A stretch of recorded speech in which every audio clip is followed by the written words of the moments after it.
Okay, so malam ni kita berada di 975 Road. Okay, ada history dia. Kita akan share sekejap lagi. So, ni jalan dia ni. Misteri jalan 975. Malam tu, ada berapa 3-4 bus stop ke apa dia akan berhenti. Walaupun tak ada orang, dia buka pintu.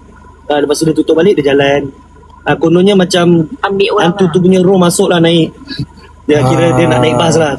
Nice weh. Tempat tu nice gila. Boleh buat PTT. Member pun pernah nampak perempuan kat situ. Dia cakap dia memang maghrib-maghrib tangkap burung lah, apa main-mainan. Dah nampak.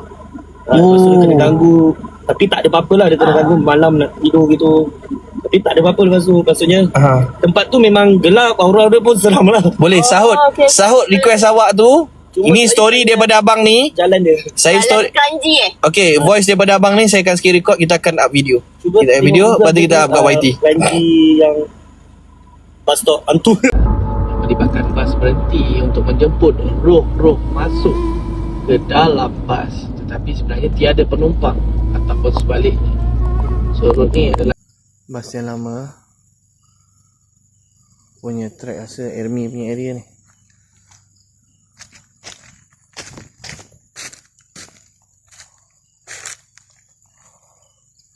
So sebelah ada bas stand baru dan bas stand lama.